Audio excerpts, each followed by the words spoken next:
안녕하세요 여러분. 생생법률쇼 진행을 맡은 임지혜입니다.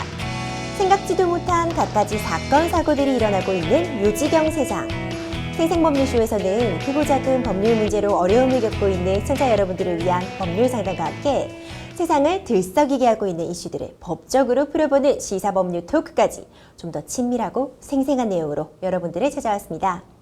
법률과 관련해 궁금한 내용이 있으신 분들은요. 상담전화 02557-8295번으로 연락 주시거나 법률방송 홈페이지에 접속 후 법률상담에 문의 남겨주세요. 그리고 지금 아래 나가고 있는 메일로도 상담 문의 받고 있습니다. 각 분야 전문 변호사가 방송에서 무료로 성심성의껏 상담해 드리니까요. 많은 참여 부탁드립니다. 지금 이 방송 유튜브를 통해서도 실시간으로 함께 방송되고 있는 거 알고 계시죠? 많은 시청 부탁드리며 유튜브를 통한 소통의 창구도 활짝 열어두겠습니다. 그럼 오늘 도움 주실 변호사님 소개해드리겠습니다. 하서정 변호사님 자리하셨습니다. 변호사님 안녕하세요. 네, 안녕하세요. 안녕하세요. 홈즈 법률사무소 하서정 변호사입니다. 변호사님, 오늘 우리가 나눠볼 이야기들 상담에 포인트가 있다면 좀 탁 짚어주시겠어요? 오늘은 주로 사연들이 살면서 쉽게 빠지기 쉬운 그런 유혹에 빠져서 생긴 이제 문제들에 대한 사연들이 많아요. 거기에 대해서 자세히 안내해 드리도록 하겠습니다. 유혹에 빠져서 생기는 그런 많은 일들에 대한 해결 방법 및 예방법 오늘 하서정 변호사님과 함께 낱낱이 살펴보도록 하겠습니다. 그럼 오늘 준비된 소식들 저와 함께 미리 살펴보시죠. 미리 보는 법률 상담입니다. 모르고 들어갔는데 스포츠 도박 메신저? 한 번도 아닌 3번이나 속이다니. 재혼한 부모님께 상속을 받을 수 있나요? 악덕 주식 리딩 업체에 당했어요. 집 앞 공원의 변태남. 오늘도 굉장히 다양한 분야의 상담들이 접수가 되었네요. 잠시 후 하서정 변호사님과 함께 해결책 찾아보도록 할 테니까요. 시청자 여러분들도 많은 기대 부탁드립니다. 여러분들은 지금 생생법률쇼 함께하고 계십니다. 지금 이 순간 법률 상담이 필요하신가요? 생생법률쇼에서 만나는 무료 상담 신청 방법 바로 알려드리겠습니다. 첫째, 전화번호 02557-8295번으로 전화주세요.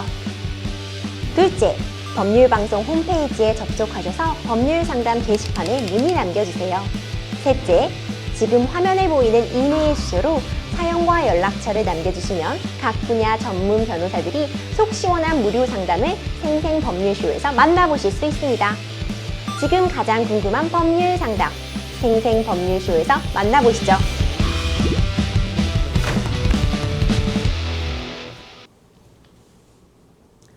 먼저 법률방송 이메일을 통해 접수된 여러분들의 고민부터 해결해 보도록 하겠습니다. 저는 스포츠팀 운영에 관심이 있는 미성년자입니다. 제가 1년 전 우연히 메신저 오픈 채팅방 중에 스포츠 분석방이라는 것을 보게 되었는데요. 불법 도박인지 모르고 들어가게 되었는데 10분 뒤에 느낌이 안 좋아서 바로 나왔습니다. 아무런 베팅이나 도박은 하지 않고 인사만 하고 나서 조금 있다가 바로 이상해서 나왔는데요. 제가 문제가 될 만한 행동을 한 건지 궁금합니다. 이런 사연이 접수가 되어 있었군요. 아무래도 이런 사이트, 메신저 오픈 채팅방도 사실 미성년자들도 좀 제한 없이 접근할 수 있어서 좀 문제가 되고 있는 것 같아요. 네. 변호사님 사연 어떻게 보셨나요? 네, 지금 이제 어떤 특별한 어떤 계기나 어떤 동기가 있어서 이런 걸 접하게 된다기보다 요즘 시대에는 워낙 흔하게 널려 있고 널리 이제 정보가 흔하게 이제 퍼져 있어서 자신도 모르는 사이에 불법을 접하게 되는 케이스가 이렇게 많아서 굉장히 우려가 되고요. 다만 이렇게 몇몇 불법 도박 사이트들에 의해서 이렇게 잘못 접하게 되었더라도 잘 주의하고 이렇게 나오시면 된다는 말씀 드리고 싶습니다. 상담자님께서 굉장히 놀라신 것 같아요. 어쨌든 잠시 들어갔다 나왔다 이렇게 말씀해 주셨는데 법적으로 문제가 될 여지가 있을까요? 일단 이제 불법 도박 사이트라고 하면은 현재 국민체육진흥공단의 체육진흥투표권의 정식 수탁업자인 스포츠토토 코리아 외에는 모든 스포츠토토라든지 스포츠 도박 관련 사이트는 일단 전부 불법이라는 점을 분명하게 말씀을 드리고자 합니다. 그렇지만 이렇게 자신도 모르게 잘못된 정보를 접하고 그것이 이제 도박이라는 점을 인지하지 못한 채 들어갔다가 나오게 되는 경우에는 일단은 위법성이 없는 것으로 볼 수 있습니다. 아, 그렇군요. 스포츠 토토만 정식으로 등록된 것이다. 이렇게 일단 기억해 두는 게 굉장히 중요할 것 같은데, 제가 궁금한 점은 미성년자분들도 스포츠 토토 할 수 있는 건가요? 아니요, 그렇지 않습니다. 미성년자의 경우에는 현재 그 국민체육진흥법 제30조 1항 규정에 의해서 명확하게 규정을 하고 있는데요. 수탁 사업자인 스포츠 토토는 미성년자에게 투표권을 판매하거나 환급금을 내주어서는 안 된다라고 명확하게 규정하고 있거든요. 즉 미성년자는 불가능합니다. 그렇군요. 왜 불법 도박 참여를 하면 당연히 안 되겠다, 나쁘다 이런 생각은 드는데 좀 구체적인 처벌은 어떻게 이루어지고 있나요? 만일 불법 스포츠 도박에 참여한 사실이 확인이 된다면 국민체육진흥법에 따라서 5년 이하의 징역이나 5천만 원 이하의 벌금에 처하게 됩니다. 아, 그렇군요. 참여자들에 대한 처벌은 그렇다고 한다면 전 사실 이렇게 도박을 할 수 있게 판을 벌린 사람, 이 사람이 더 나쁜 것 같다 이런 생각도 드는데 맞아요. 이렇게 불법 도박을 개설하고 운영하고 부추기는 이런 사람들에 대한 처벌은 또 참여자랑은 좀 다를까요? 네, 훨씬 가중됩니다. 왜냐하면 실제로 도박에 참여하신 분들은 수익을 얻는 거는 사실 어려워요. 보통은 다 털리고 나오게 마련인데 도박장을 개설하는 사람의 불법성이 훨씬 크고 그들이 사실 수익을 독점하는 경우가 많거든요. 그래서 직접 불법 도박 사이트를 운영하거나 운영에 가담을 했다면 7년 이하의 징역이나 7천만 원 이하의 벌금에 처하게 됩니다. 불법 스포츠 도박 사이트를 운영할 수 있도록 운동 경기와 관련된 정보를 제공하거나 불법 사이트를 홍보하기만 해도 3년 이하의 징역이나 3천만 원 이하의 벌금에 처해지게 됩니다. 그렇군요. 변호사님, 그러면은 제가 뭐 인터넷 사이트나 이런 데 서핑을 하다가 불법 도박 사이트를 발견했다. 이러면 뭐 어떻게 신고하거나 이런 방법이 있나요? 네, 있습니다. 실제로 지금 더 특별히 또 안내를 해드려야 될 부분이 그 포상금을 지급을 하는데 한시적으로 포상금액을 증대해서 지금 지급하기로 결정이 되어서요. 불법 스포츠 토토 사이트에는 신고 방법이 안내되어 있는데요. 불법 스포츠 토토 신고 센터라는 것이 있어요. 거기에 접속을 하셔서 본인 인증을 거친 후에 불법 스포츠 도박 사이트 주소 및 접속 정보를 제공하시면 신고가 가능합니다. 또 이뿐만 아니라 익명 신고도 가능하신데요. 본인 인증을 하지 않고 간편 신고의 방법이 있으십니다. 다만 아까도 말씀드린 것처럼 본인이 이제 신고를 하시게 되면은 그 신고 사실에 따라서 포상금을 지급을 하게 되는데 이렇게 익명으로 간편 신고를 하시게 되면 포상금 지급 대상에서는 제외된다는 점을 알고 계셔야 될 것 같아요.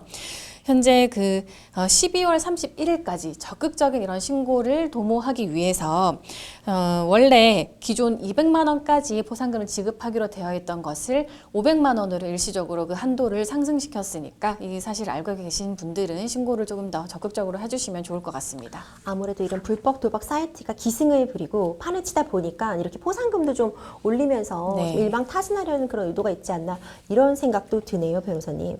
이런 경우도 있을 것 같아요. 요즘 저도 피싱 문자 같은 거 정말 많이 받거든요.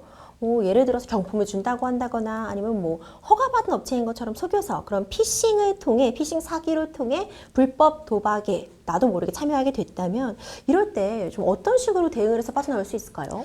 일단 이제 그 도박 사이트라는 불법 도박 사이트라는 것을 알게 된 즉시 이제 바로 이탈하시는 게 중요하고요. 그리고 신고 방법 안내해 드린 대로 자신이 이제 이 사실 알게 된 점들을 증거들을 채집해서 신고를 해주시면 더욱 좋고요. 그리고 이제 본인이 위법하게 어떤 불법 도박에 참여하지 않았다는 점을 입증할 수 있는 그런 동기라든지 행위에 대해서 좀 더 다 지워버리지 마시고 채집을 해놓으시면은 나중에 혹시 잘못 휘말리시더라도 본인을 항변하는데 중요한 자료가 될 수 있을 것입니다. 그렇군요. 변호사님 마지막으로 우리 상담자님 당황하셨을 것 같아요. 잠깐 사이트에 들어갔다 나왔다 뭐 이 정도라고는 하지만 좀 조언 한 말씀 좀 해주시면 훨씬 마음의 위안 되실 것 같거든요. 네, 어떻게 지금 어떤 방법을 통해서 이렇게 사이트에 들어가게 되셨는지 좀 궁금하긴 한데요.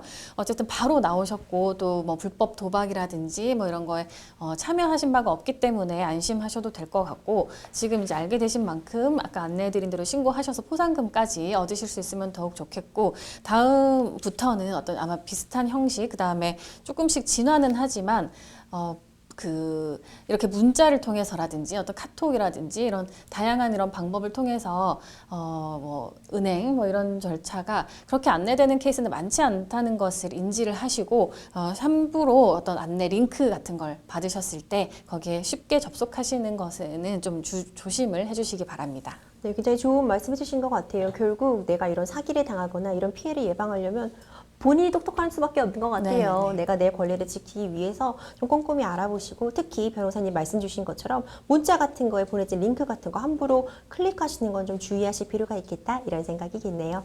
계속해서 다음 상담 이어가도록 하겠습니다. 다음 전화 상담 준비되어 있거든요. 바로 연결해 보겠습니다. 여보세요? 네네. 안녕하세요. 여기는 생생법률쇼입니다.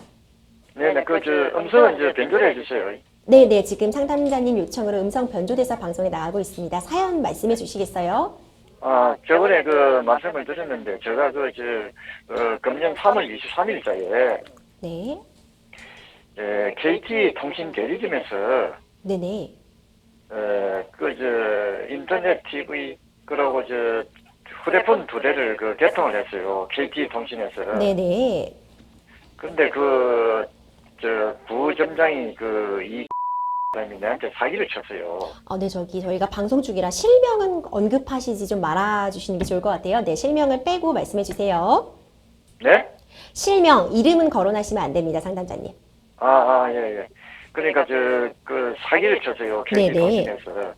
뭘 사기를 쳤냐면은 그때 인터넷 TV를 개통하면서 TV 채널을 갖다가 240개 채널로 하되 요금제는 중요금제로 해주기로 약속을 했거든요. 네.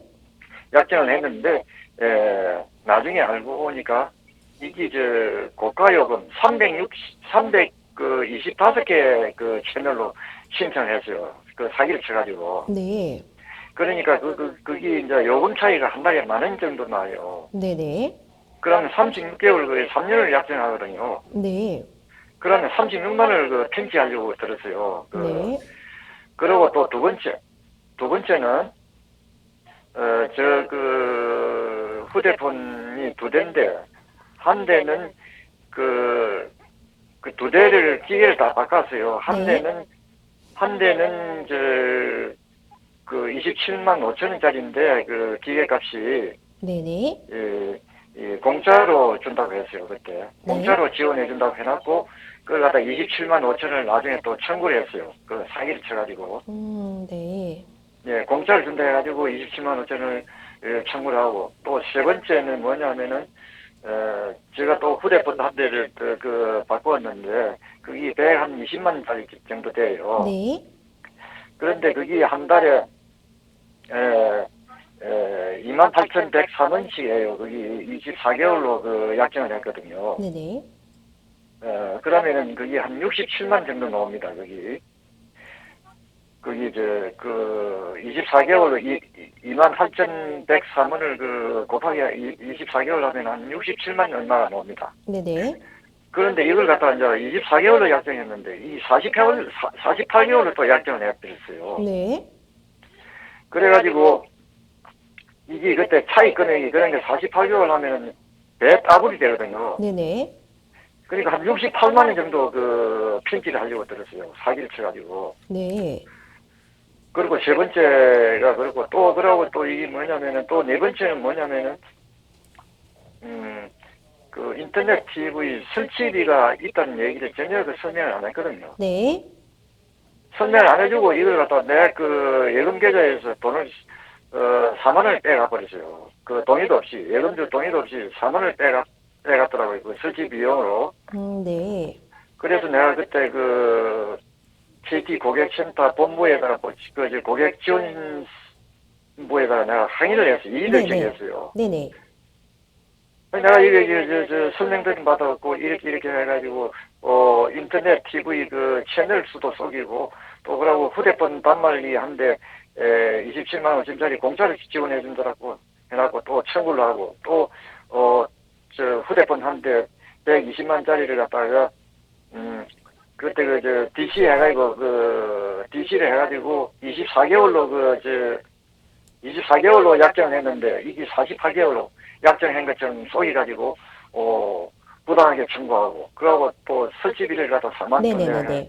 그래가 내가 그 일을 제기했어요. 그 본부 네. 차장한테 그 높은 사람한테다가 그러니까 이게 사실 그게 사실로 드러났어요. 이제 그때 그 본부에 연락해놓으니까 이제 이 통신 대리점에 KT 통신 대리점에 그 계약한 대로 그 연락을 해보니까 그게 사실로 드러나버렸어요. 사실로 드러났다는 게 뭐 어떻게 뭐 인정을 했다 뭐 이런 뜻이신 건가요? 그렇죠. 이제 그 사기를 인정을 한 거죠. 누가 정확히 인정을 하신 거죠, 상담자님? 그때 이제 그 담당자가 이제 그 부전장이 그때 내한테 사기를 쳐가지고 네. 그래가지고 그때 그 KT 통신의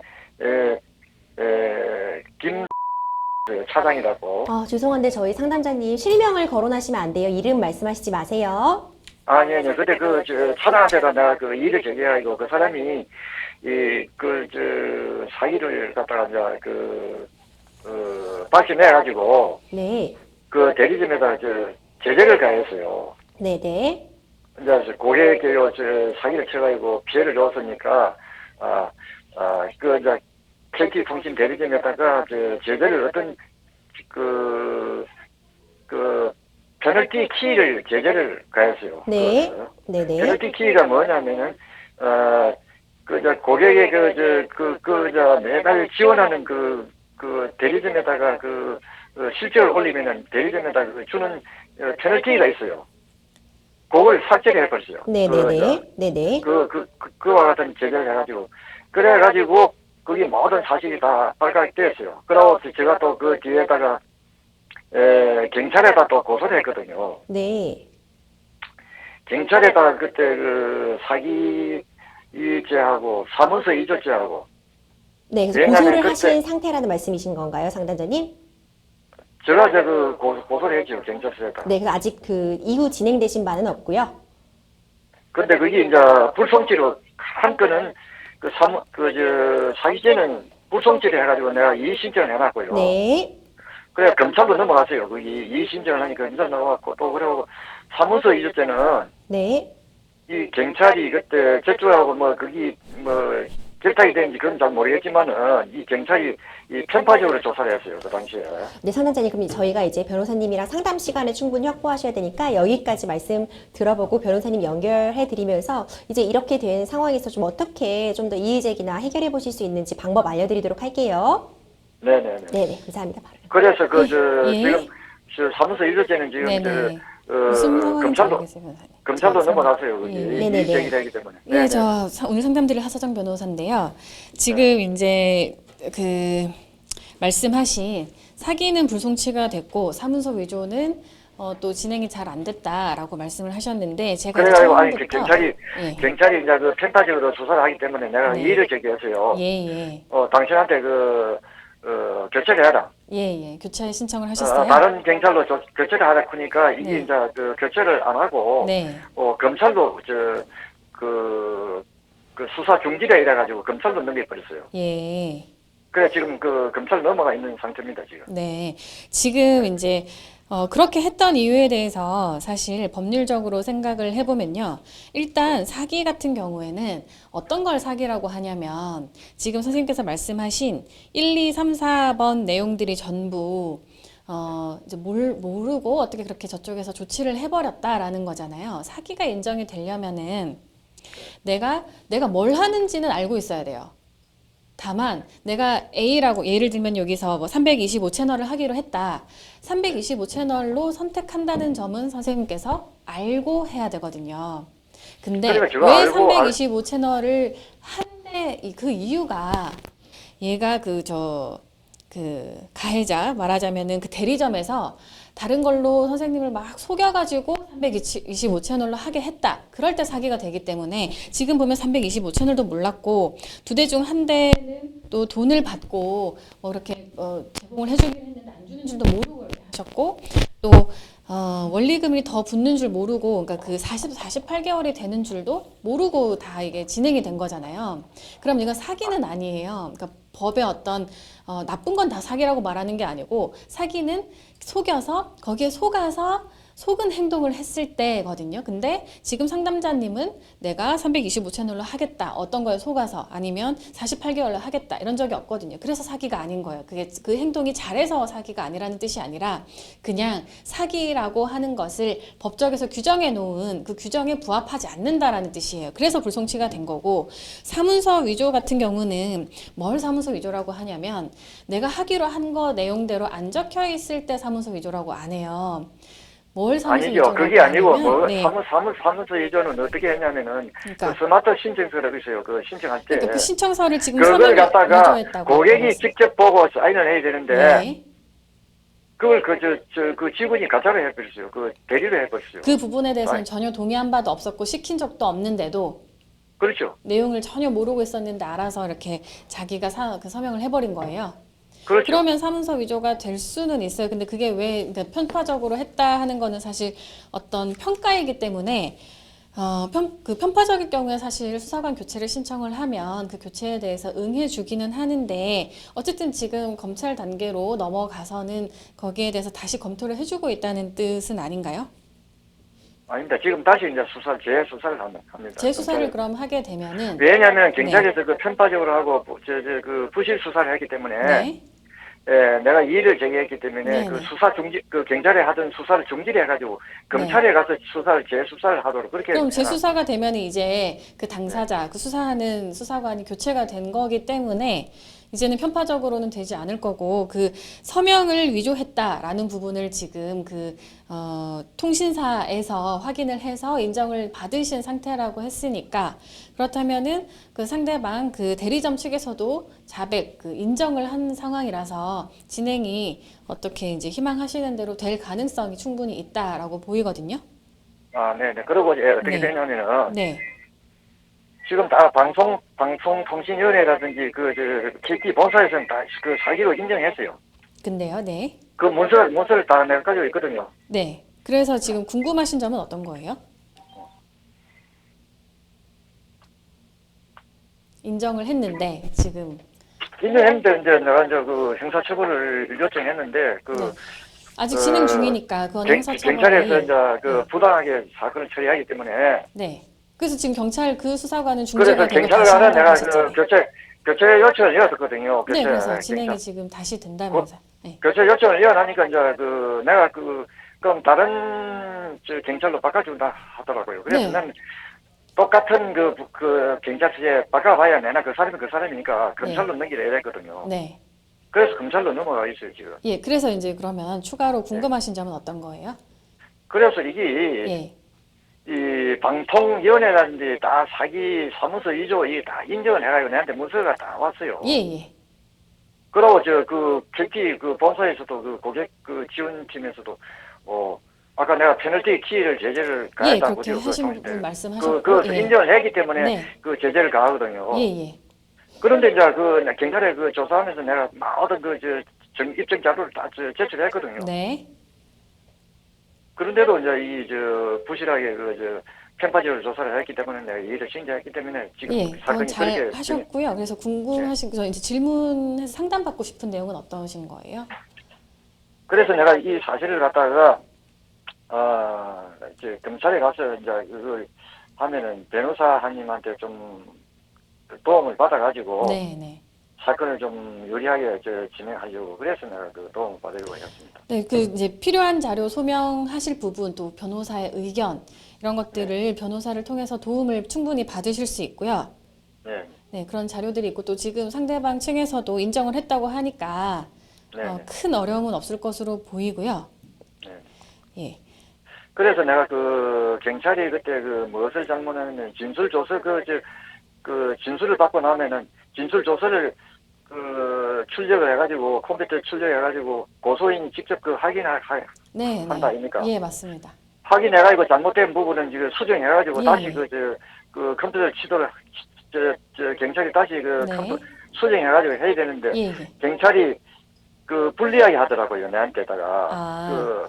그래서 내가 그때 국민근익위원회에다 또 내가 진정을 했어요. 이 네. 경찰관이 편파적으로 하고 부실하게 예. 조사를 하고 그래서 잘못한 부분에 대해서 이제 청문감사실로 보냈어요. 네. 네, 상단장님 굉장히 억울한 정황들이 좀 많이 있었던 것 같아요. 그래서 좀 굉장히 여러 군데에 좀 적절하게 어필도 하셨던 것 같은데 지금 중요한 부분은 이제 이 사건을 해결해야 되는 부분이니까 아무래도 지금 검찰 쪽으로 가 있는 것 같아요. 네. 사건이 한창 진행 중인 것 같은데 결국 중요하신 부분은 이 검찰 단계에서 뭐 어떻게 하면 좀 더 본인에게 유리한 방향으로 그리고 억울하신 부분 해소될 수 있게 정리하는 거가 아는 방법이 제일 중요하실 것 같으니까 변호사님 마지막으로 상단장님이 지금 현 상태, 현 단계에서 준비하실 자료들이라던가 아니면 어떤 식으로 변호인 조력받아서 좀 더 유리하게 사건 끌고 갈 수 있을지만 좀 정리해 주시죠. 네, 지금 KT에서 그 뭐 진행되고 있다는 그 뭐 페널티 피라든지 이렇게 진행된 그 상대방의 인정한 내용들을 좀 확보해서 혹은 그 사실을 검찰 쪽에 알리시면은 검찰에서 직접 확인을 할 거거든요.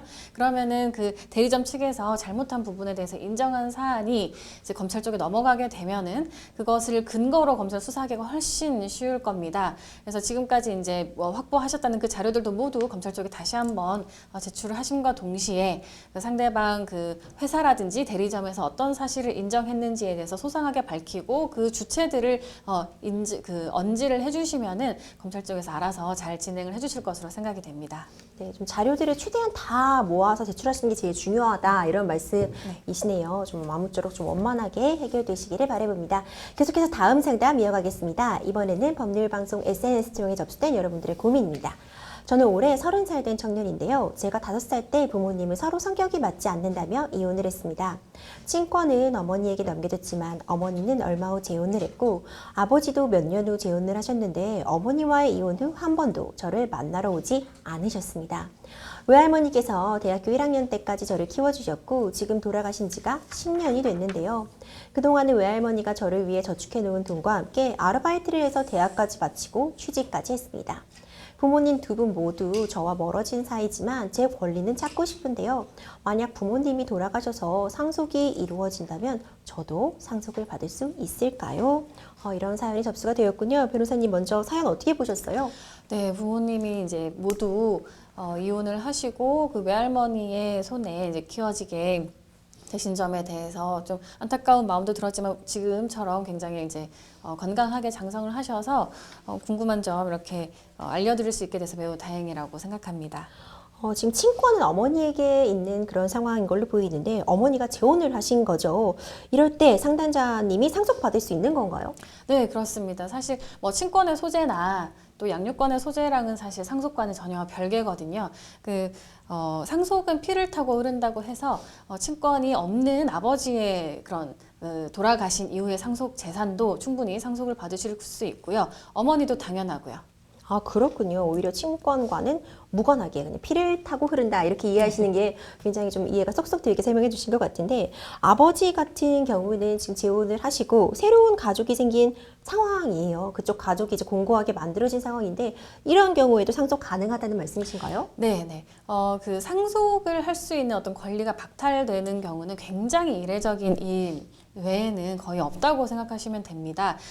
지금 상담자님께서 다른 가정의 어떤 친양자로 입양이 된다든지 뭐 그런 케이스 혹은 지금 뭐 새로 생긴 구하라법 뭐 이런 것에 의하면은 굉장히 반대 역의 케이스 그 자녀가 피치 못할 사정이 있어서 부모가 상속을 받는데 그 양육에 굉장히 소홀했을 경우에 부모가 그 상속을 받기 어려워지는 뭐 이런 일은 있더라도 자식이 부모의 그 사망에 따른 상속을 받지 못하는 일은 없다고 보시면 되고요.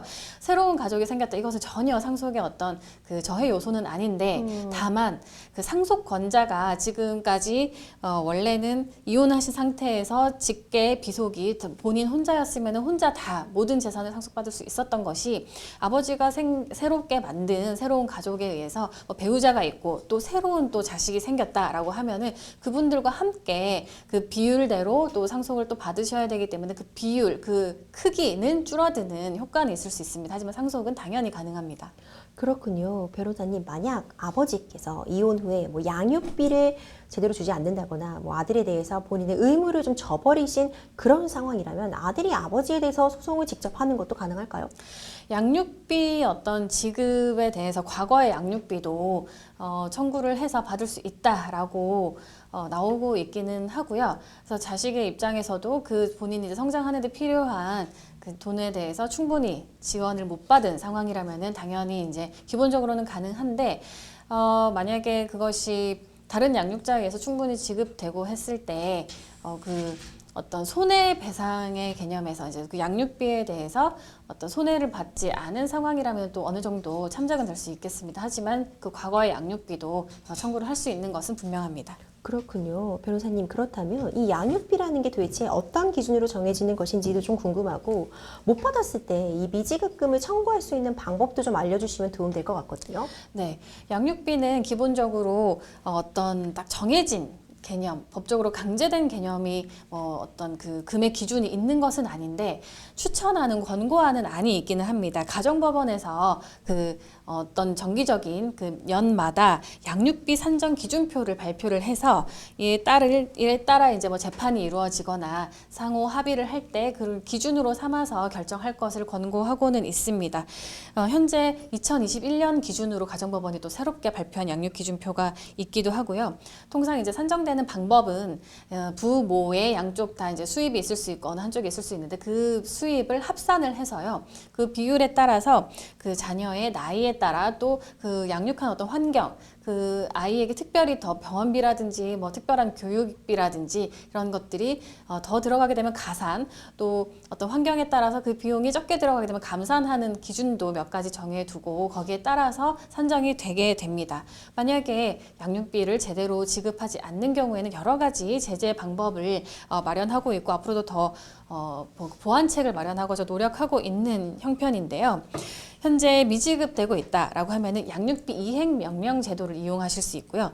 또 양육비 직접 지급 명령 제도라고 해서 그 아버지라든지 어머니, 비양육자가 지급하지 않고 있는 것을 그 사람을 고용하고 있는 어떤 사업주가 지급하도록 하고 있는 그런 제도도 있고, 또 양육비를 제대로 지급하지 않는 전적이 있는 사람에게는 담보를 제공하도록 해서 담보를 통해서라도 지급이 되게끔 그런 여러 가지 제도를 마련하고 있고, 또 아주 안 좋은 케이스로는 네. 감치를 해서 어떤 그 형사처벌과 비슷한 효과를 부여해서 그런 거에 대해서 좀 위화가 된 사람들이 양육비를 지급할 수 있도록 그런 강제 방법도 활용하고 있습니다. 아무리 부부의 연이 끝났다고 해도 부모 자식 관계는 사실 영원히 계속되는 거잖아요. 양육비는 정말 의무이자 아동들은 받을 수 있는 권리가 있는 거기 때문에 이런 부분 좀 꼭 좀 지켜주셨으면 좋겠다 이런 생각도 드네요. 변호사님, 상담자님의 어머니도 재혼을 해서 가정을 꾸린 상태인데 상속을 위해 우리 상담자님께서 뭐 미리 취해둬야 하는 그런 조치랄 게 있을 수 있을까요? 사실 뭐 돌아가시게 되면 자동적으로 상속이 되는 거라서 딱히 어떤 정해진 미리 취해둬야 되는 제도가 뭐 있는 것은 아니지만 네. 좀 더 현실적으로 실무상 도움이 되는 것은 어머니의 재산 상태가 어떤지 미리미리 좀 파악해 두시면은 그것을 나중에 돌아가시고 나서 확보하기 훨씬 용이하고요. 또 이제 물론 돌아가시고 나서는 그 금감원의 조회를 상속인 재산조회 서비스 같은 것을 이용을 해서 조회를 쫙 해볼 수 있는 방법도 있는데 미처 이제 그 국가에서도 관리하지 않고 있는 그런 정보가 있을 수 있어서 미리 확보를 해두고, 그다음에 다른 상속인, 내가 미처 이제 어머니의 새로운 가족이니까 새로운 가족에 대해서 사실 다 정확하게 모를 수도 있거든요. 네네. 상속인이 어느 정도가 있고 그런 법률에 대해서 어떻게 내가 대처를 할지 미리 좀 파악해 두시면은 괜찮을 것 같습니다. 그리고 이제 네. 어머니께서 만약에 유언을 할 때를 대비해서 유언 내용도 유언장이라든지 이런 정보도 이제 확실히 이제 빨리 접근하시고 정확하게 접근해 두실 수 있으면 더욱 좋습니다.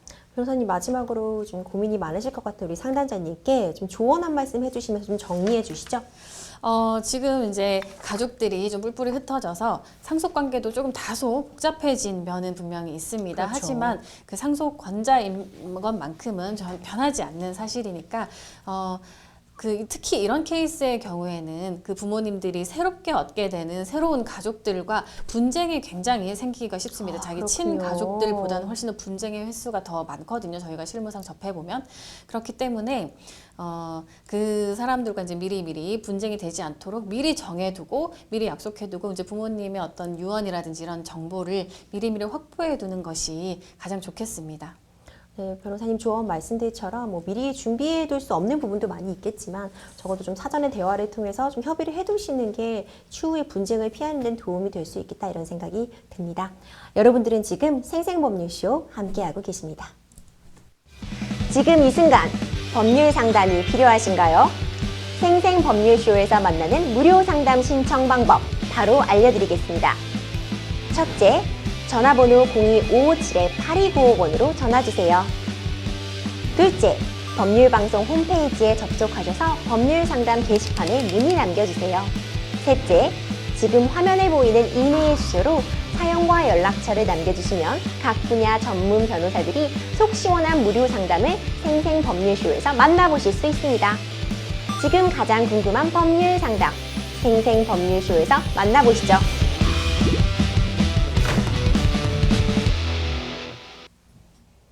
계속해서 다음 상담 받아보도록 하겠습니다. 전화 연결 준비되어 있거든요. 전화 연결해 보도록 하겠습니다. 여보세요? 안녕하세요. 네, 안녕하세요. 여기 생생법률쇼입니다. 네. 네, 어떤 점 궁금해서 연락 주셨을까요?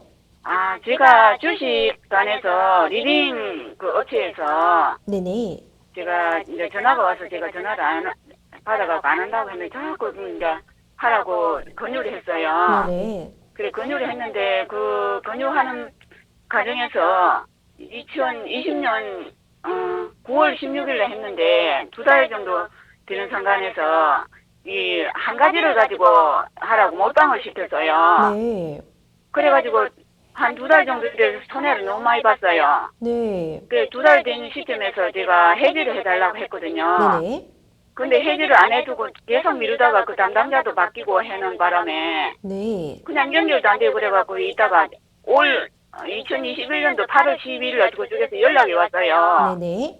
해지를 해준다고요. 네. 그랬는데 또 차일피를 미루면서 안 해주고 그 뒤에 또 9월 5일날 또 전화가 딴 사람이 전화가 왔어요. 네. 그래 해준다고 해도만은 또 안 오면서 그 앞에 년도에 2020년도에 계약했는데 500만 원 했거든요. 네네.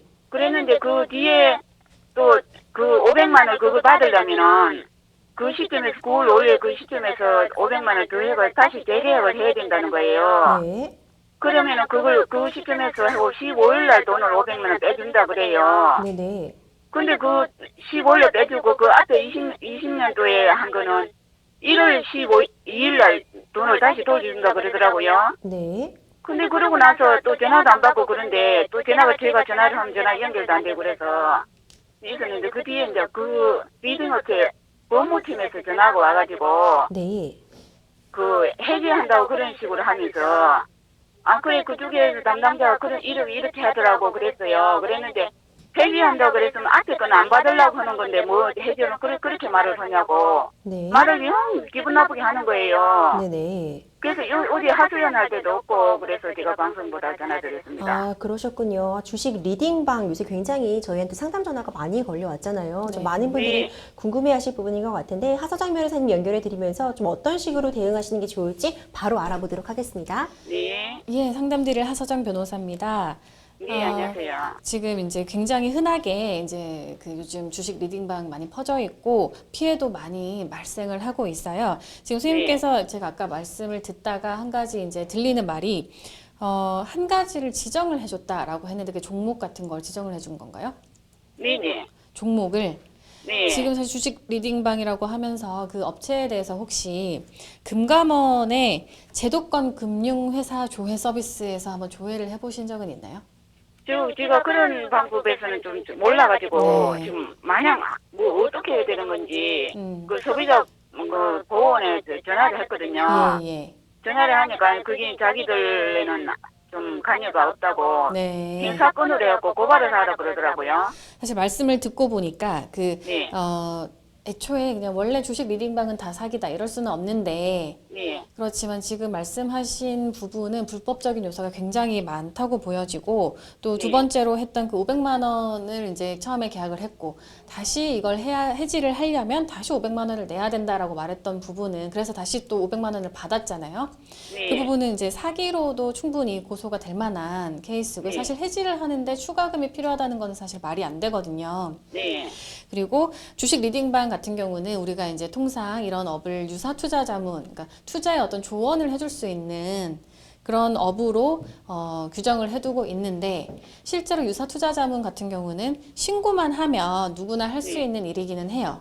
근데 투자 조언만 할 수 있는 거지 어떤 종목을 지정을 해서 1대1로 어떤 자문을 직접적으로 해주는 것은 그러니까 허가가 되지 않은 행동입니다. 그래서 네. 그 부분으로 신고를 하시면 그게 한 2020년 정도까지는 과태료만 발생하는 형사처벌감은 아니었는데 워낙 이렇게 피해 사례가 속출하다 보니 형사처벌을 하게끔 새롭게 규정이 되어 있거든요. 그래서 지금 말씀하신 그 시기를 보면 형사처벌 될 수 있을 만한 그런 시기에 행해진 범행이라고 보이기 때문에 형사적으로 고소를 하시면 네. 그 업체를 이제 찾아서 형사처벌을 하게끔 해줄 겁니다.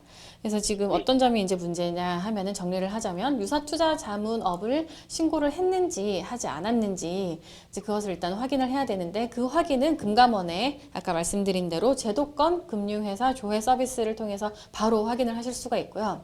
그 신고가 되지 않았다면 그 사실을 바로 캡처를 해서 아니면 그 이름을 경찰에 알려서 유사투자자문업을 신고하지 않고 했다라는 점 신고하시고 두 번째로는 또 유사투자자문을 할 수밖에 없는 그러니까 그 투자자문사로서의 자격을 전혀 갖추지 못한 회사인데 투자자문업을 했다는 점도 신고를 하시면 그건 굉장히 형사처벌 조항이 셉니다. 그래서 그 부분도 신고를 하면은 처벌을 해줄 거고요. 세 번째로 아까 사기 말씀드렸던 것처럼 그 실제로 그런 행위를 해줄 의사가 없이 지금까지 해지를 해주지 않고 있는 것처럼 해줄 의사가 없이 사기를 했다는 점 이제 신고를 하시면 경찰에서 수사를 해서 처벌을 할 거고요. 다만 이제 금전적으로 이제 회복을 받는 게 더 우선일 텐데 금전적으로는 형사 절차에서 바로 직접적으로 바로 돈을 받아다가 이렇게 주는 그런 곳은 아니에요. 경찰서든 검찰이든.